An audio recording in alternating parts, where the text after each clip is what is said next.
තියෙනවද? දැනට 4 විතරටකම් තෙල් තියෙනවා. ආයි හවස 7:00 තෙල් තියෙනවා. සෙට් එකට. තෙල් එනවා. අද ඔයගොල්ලෝ ඕඩර් කරලා තියෙනවද? ඕඩර් කරලා තියෙනවා. පොලිම තියෙනවා. කියන්නේ මහත්තයා මොකද? තෙල් තියෙනවා පොලිම තියෙනවා. අපේ මිනිස්සු කලබල වෙනවා.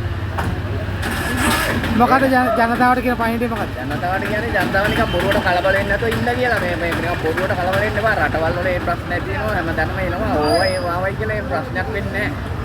අපේ මිනිස්සු හැමතැනම කලබල වෙනෝනේ. දැන් මේ 10 දිනකට ගන්න තෙල් එක්කෙනෙක් අරන් යනවා. බොරුවට. තේරුමක් නැහැ නේ.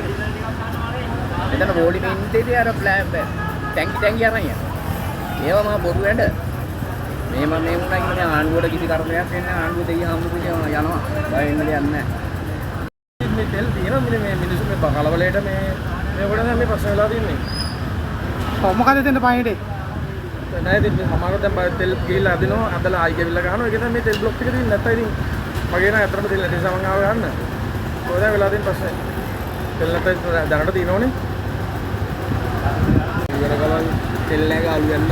මේ වරායට පුටක් කරන තෙල් ඇතින් දාම මිනිස්සුන්ට තෙල් තියාගෙන ඉතින් මත් හිතන වගේ පුටක් කරලා සුරවනවා ඊට වඩා හොඳ පැත්තරේවා දෙන්නකො අනවශ්‍ය විදිහට හිතන්න නැත්නම් කට්ටිය මුට්ටා මේව කලබලයක් වෙන්නේ මොලේ පාවිච්චි කරන වෙලාවට වෙන ඕන අපේ අපේ රූම් එක ගාලා නෑනේ අතේ ඉල් තියෙනවා කට්ටිය අනවශ්‍ය විදිහට කලබල වෙලා තියෙනවා ඒක තමයි කියන්නේ මොලේ පාවිච්චි කරන යන්නේ